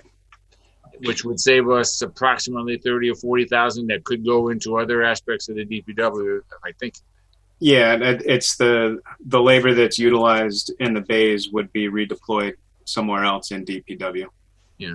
And I know we also talked about potentially, because we're having some cases where the expense of getting rid of it is becoming greater, that we might end up having a slight fee on certain parts. And Mike, you might want to go over that as well. Yeah, I mean, I would prefer to get rid of the cards altogether and go to a pay-as-you-throw type model. The pay-as-you-throw for bulky waste is something that surrounding communities do. There's certainly some communities, they have a card or stickers for your everyday type items. But then when you get into the furniture, into TV sets, there's fees associated with those. Tire disposal. Some communities don't even accept demolition debris, and demolition debris is one of our largest costs at the DPW. So if we went to a pay-as-you-throw model, then homeowners, renters, any Holyoke resident would be able to come and use the facility. And what would they have to show you, Mike? If you didn't have the cards? So a driver's license or a proof of residence. I realize some people don't have a driver's license that has a Holyoke address, but they might have a cable bill or some other utility bill that shows that they are a Holyoke resident. And then, there would be things that we would definitely take without a charge, things like paint. We have a paint shed where we recycle paint back into the community. Batteries, light bulbs, metal. We have a scrap metal dumpster that people can come and throw their scrap away. We don't get a lot of money for that, but it is a credit that comes back to the city. And appliances as well. But then when you get into refrigerators and air conditioning units that have Freon, it's a cost for us to legally dispose of the Freon. The same thing with certain electronics and televisions, computers. The CRT is a hazardous waste, and disposal of that is getting more expensive. But we still take CRT, TV sets, and computer monitors that we have to dispose of. And then there's also mattresses, furniture, and tires. Which right now we don't charge at all. Well, so you're allowed a certain number of visits per year. And within those visits, you're allowed a certain number of items. So like furniture, you're allowed 2 furniture items per year. So it could be a mattress and a box spring, or a sofa and a love seat is your 2. But then let's say you had a mattress and a box spring and a sofa and a love seat. That's 2 additional items. You'd come into the office, you'd pay $10 per additional item. We'd let the guys know, and off you go. That also, applies to a guy one time who came up with 10 mattresses stacked in the back of his truck. And I don't know who would really go and change out 10 mattresses in their house all at once, except for maybe a contractor or somebody who's disposing of those. And that person is likely making money off the city because they're charging $20, $25 per mattress and paying us $10. Can I just ask one more question? Sure. So do you know, let's say FY19, I know you spent $85,000 in labor, and you $26,000 was demo products, $16,000 electronics, and $4,000 tires. So you're basically somewhere around $140,000. Is that the total expense for operating that? Approximately. There was some other charges for the Freon that's not included in here. Okay. But then like our some waste that we'll take antifreeze or waste motor oil. Yeah. We even take waste vegetable oil. So some of those smaller items, because it only gets removed once a year. Mm-hmm. So I didn't include the $60 charge or the $100 charge for those items. Like light bulbs, we'll collect light bulbs and we can stockpile light bulbs for a year and a half before we need to dispose of them, just because we have enough room and space to do so. So first of all, thank you, and I appreciated all the information you gave us at the last meeting. That certainly has been helpful for me to see what we're trying to do here. I do appreciate the idea that every Holyoke property owner or renter will have the opportunity to work with the DPW to get rid of things. Based on, I'll use $150,000, and again, I think if we went, and I agree with the idea that since I think you were getting about 20, 25 visits a day, that we could potentially knock this down from 5 days and sometimes 5.5 days down to 2 or 3 days, which would give us a significant saving, and maybe knock that down to maybe $110,000, and then be able to use those laborers to help with some of the other issues in the DPW where you've been short. I think that would be legal. And then I would just encourage us, as we look at setting fees for products being returned, that we try to break even, if you will, and keep it low in the beginning, and then work our way. And if we need to adjust it later on, then to do so. But I do. Mm-hmm. I mean, obviously, it's a major convenience to be able to do that, and if we're talking a few dollars to be able to do it, and make it fair through everybody, I would encourage us to do that. So thank you very much. Thanks everyone for holding down the fort while I got kicked off of the internet. The only thing is, while I'm on the phone version, it's not so easy for me to see hands raised in the separate participant screen. So I'm just going to ask you to use your hands in this, to raise your hand in so I could see it in view, if you'd like to speak. So I want to thank Mike. It looks like, again, when you look at the total number of visits, like they are typically very low midweek, and they are heavy on Mondays and heavy on like Fridays and Saturdays, for example. But my question there would be, are we paying overtime for Saturdays by any chance? Yeah, those Saturdays are Saturdays on a week where there's a holiday, a Monday holiday. Okay. So what happens is the Monday holiday delays trash a day. So we have our crews working Saturday for trash and recycling collection. The following week. On that Saturday, yeah. So there was a period of time where we were open on Saturdays for a half day on those weeks, and we were also open late on Thursdays when the farmers market was late. Mm-hmm. And there wasn't anybody coming on those Thursday nights, and we had 5-6 visits for a couple of hours, so we stopped that. But the Saturdays are still relatively popular, and I would continue doing that just on the weeks where there's a holiday during the week. Okay.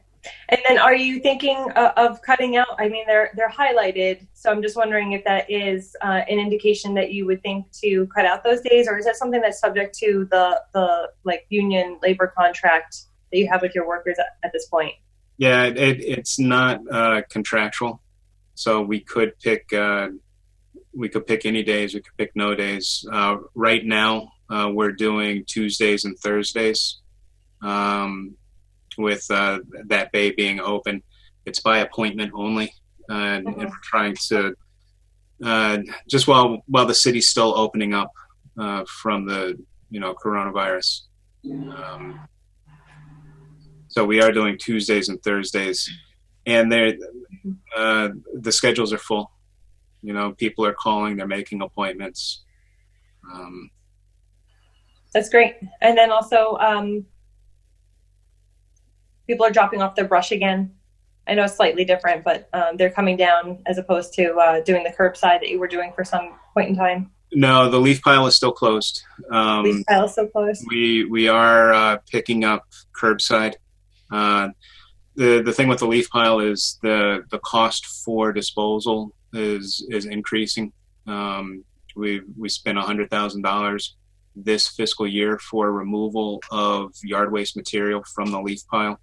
Okay. And there really isn't enough space right now for it to be open to the public, to have people come and try to, maneuver inside that facility. So I'm keeping it closed.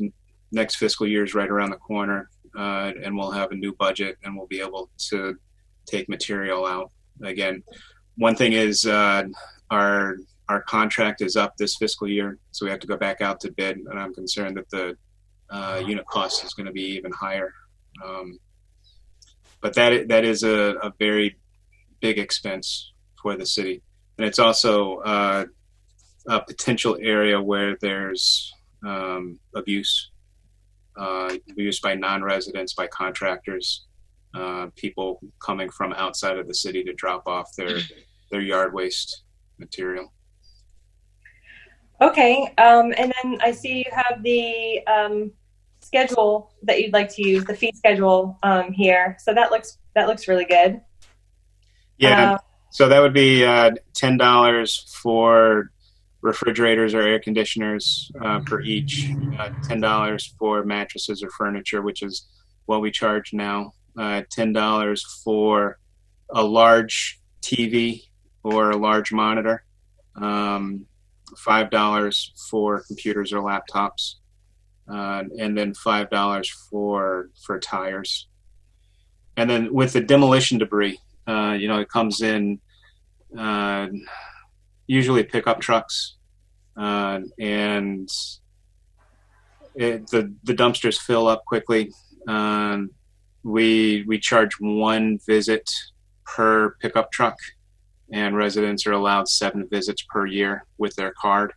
But I think $20 per pickup truck would be a good cost. If they were going to Casella, it would cost them, I think, $95 for a pickup truck, because Casella does it with a 1-ton minimum. Mm-hmm. Mm-hmm. But if they brought it to us, that the $20 would cover the cost of our disposal with Casella. And the last thing there is, I know there's some other aspect of the refuse ordinances where we were putting limitations on the size of the bed on the pickup.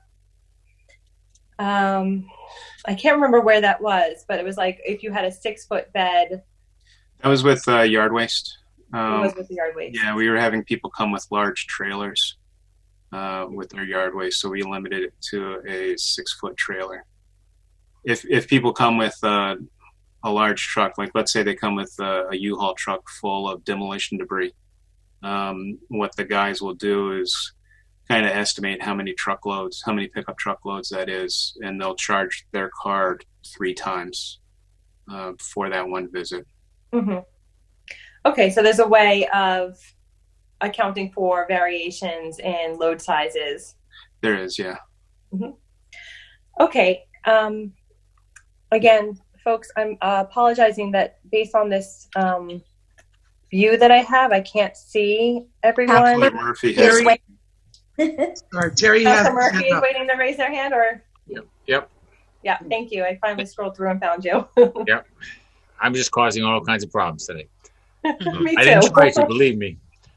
So, I mean, first of all, I would like, if this is possible, and I really would like us to go where we are going to have every homeowner or renter gets the same option, so that we're all treated equally. We're all citizens, and we're all residents of the city.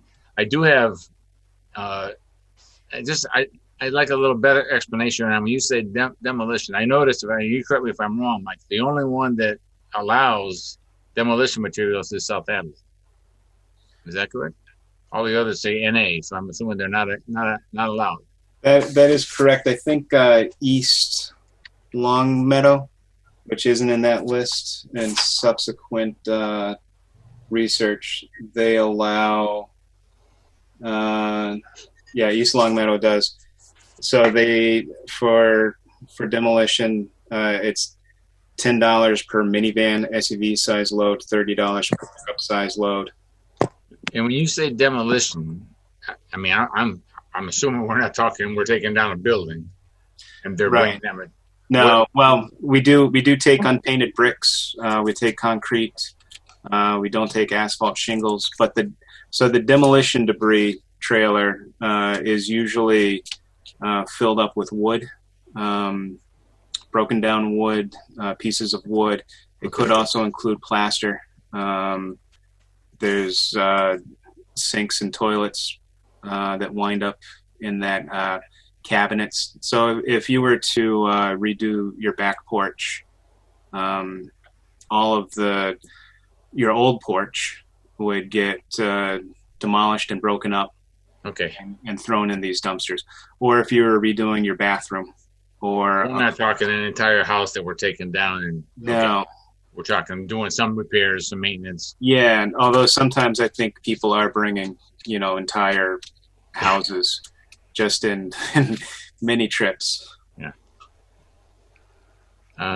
Thank you. I would like us to adopt the order if that's possible, and then I would encourage that we then would get a final recommendation going through again, and also if it's possible, Mike, to get us not only a recommendation in terms of what we would charge for a fee, but also and I don't know if this is possible, but for example, how many units of electronics did we get? How many pieces of furniture did we get? So we would have an idea if we consisted with that amount and we created these fees, how much money we would raise. Because again, I don't want to raise so much that we're making it where people are going to feel like I'm just going to dump it because I don't want to be paying that $30 fee or whatever.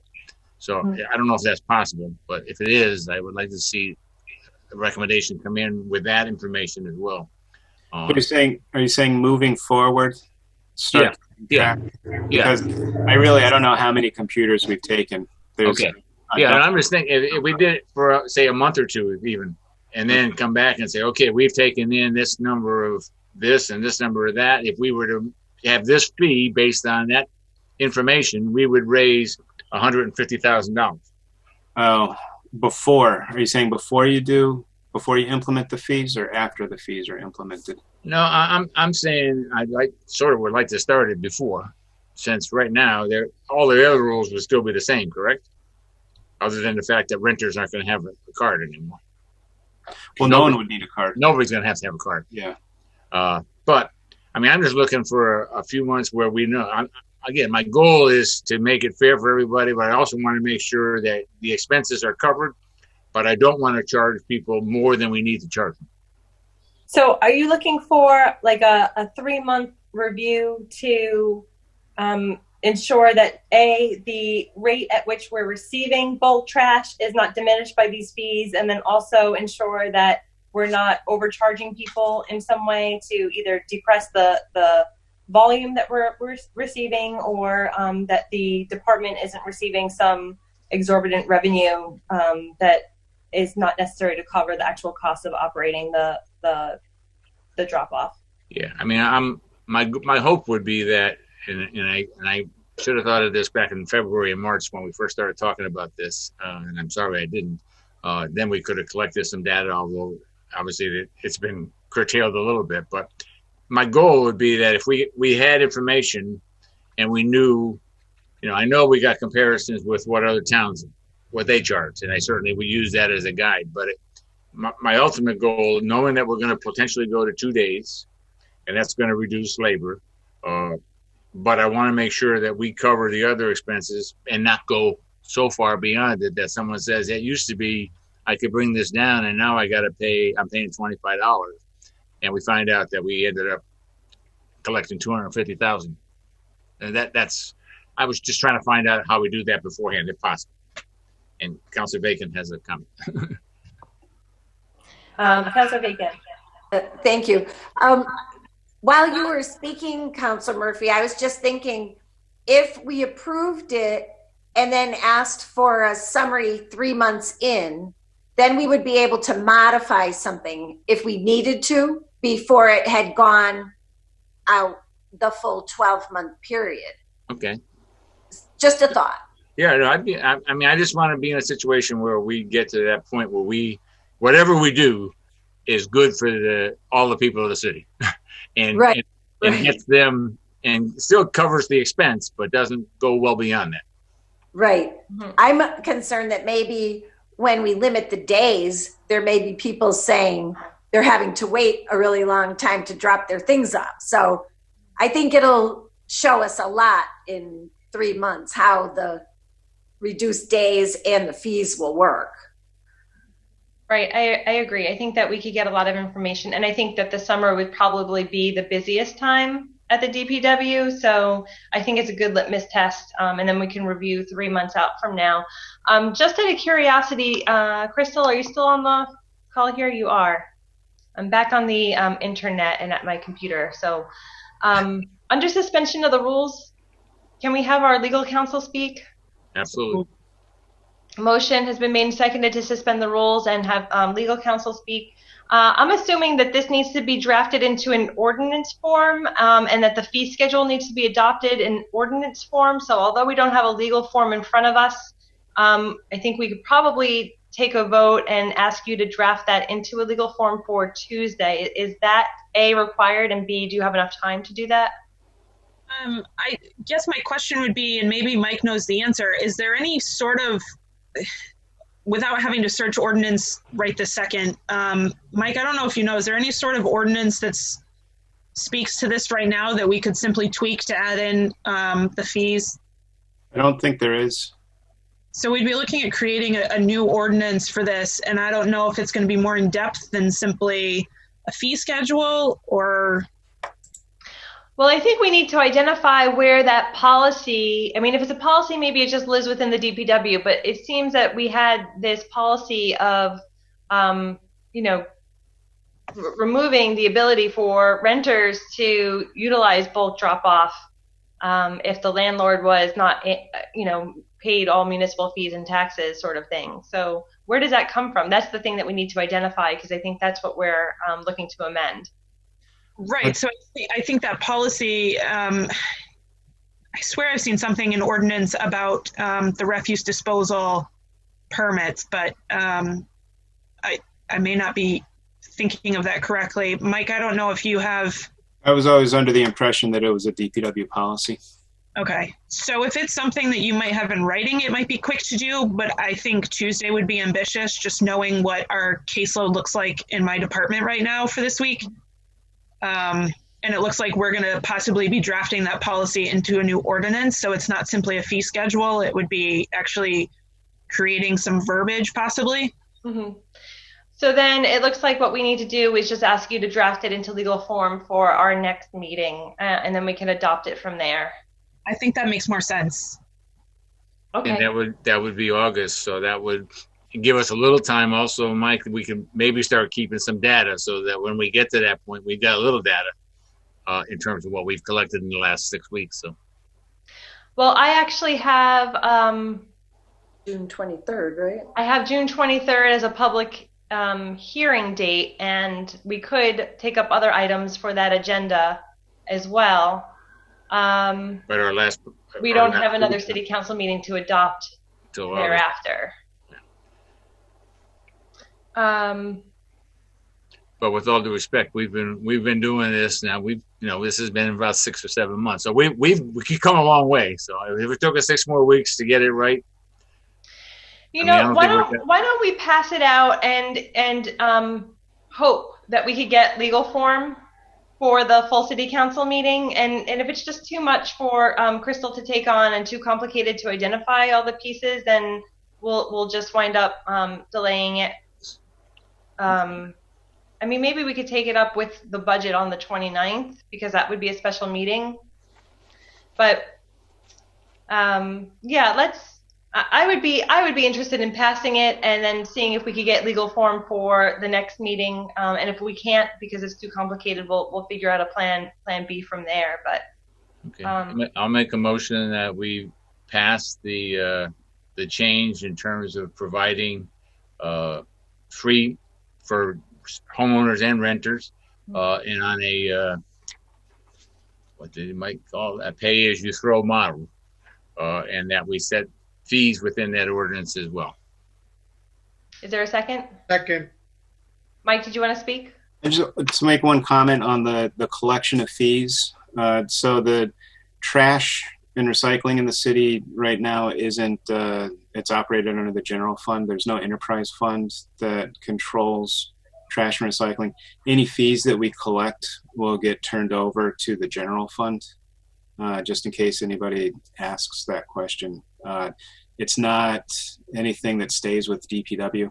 It's not as if it would go into some revolving fund that then would be used to pay for disposal. We would still need to budget for disposal of this material through the general fund, and then these fees would repay the general fund. Mm-hmm. Got it. There are provisions in enterprise fund within the state where trash and recycling could be operated as an enterprise fund, but the city hasn't done that yet. Yeah, I don't think we're there yet. But I do appreciate the equitability that this model offers, as well as the fee structure that is transparent, and hopefully we can implement it and do an assessment of whether or not it's an appropriate level of fees being assessed to these different items. So on the motion then to approve, was there a second? Oh. Lacey, McGiverin and Linda have their hands up. Thank you so much. So Councilor McGiverin. Thank you. Mike, what's the current status? Have we had any luck in enforcement of illegal dumping? And what is the city paying for the illegal dumping that we pick up? The illegal dumping that we pick up, we bring to Casella, or we'll bring back to the barn. So it's at the city's rate for municipal solid waste, which I think is $85 a ton. Well, I understand that, but that has an impact on people who are honest and paying fees. It does. Illegally dumping, and that goes into the cost of running the yard itself. Right. And then enforcement. I know we've had cameras around, but I know enforcement has been tricky in the city. Well, we've whether it's the police department, the board of health, and somewhat the DPW, enforcement to me is the key here, because people, I think these prices, these fees are reasonable and understandable. But when people know that, you can dump your tires in an alleyway, and I have plenty of old neighbors who tell me it's still ongoing, and they get brought down to the DPW, and we, the taxpayers, pay for it. It kind of defeats the purpose of the honest person, paying the fee when they dump it off. If you're ever interested, you should talk with Councilor Sullivan about. I've talked to him many times. One last question, and this is just out of curiosity. I think it's something that you've given some. I'm sure you've given some thought to it. It's not something that we would oversee, but this is how would a person pay? Would you pay in the office by card, or is this a cash business in the yard? So we would prefer to pay in the office with either cash or card. Because I think you have to have some. If we get really savvy, we could set up an online system where you could pay from home, print out a receipt, and bring that with you. I think that's a great idea. Just in terms of checks and balance itself, like the parking meters. The checks and balance that we're going to get back to. Sorry, Madam Chairman, I got off the track there, and Mike knows it. Thank you. Yeah, I do think that if people could, on their phone pay electronically and then have that receipt on their screen and do a scan or something, that would be really helping to modernize the bulk refuse disposal in the city. Okay, so I don't see any more hands at this point in time. There was a motion. I have. Yep. Oh, Juan is doing the old-fashioned hand. Okay. So, you know the cards that we bring down to the DPW? Is there? I'm wondering if there was a way to load cash onto them. That would be much easier if there was a way to process it that way. I don't know if it would be cost effective, but it would be definitely convenient. Those cards are just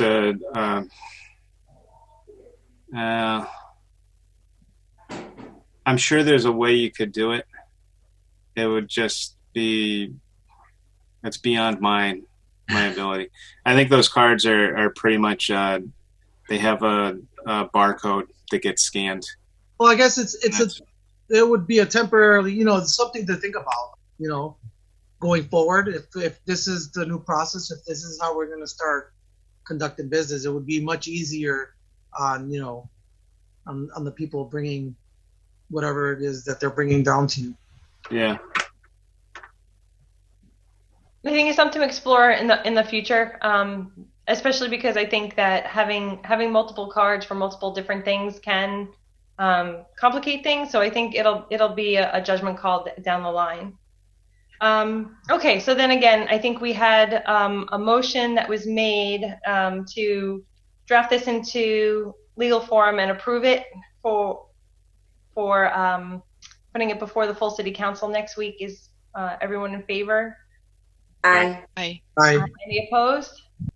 So then that's a 5-0 vote. And if we need to table it at the next city council meeting because the legal form was too complicated, we can do that. But we would like to try our best to get it in front of the full council next week. That's all that we have on our agenda. I believe that a motion to adjourn is in order. So moved. Second. Motion is made and seconded to adjourn. Let's not debate it. All in favor? Aye. Aye. Aye. Night. Good night. Thanks so much, Night. everyone, for your Thank you. time this evening.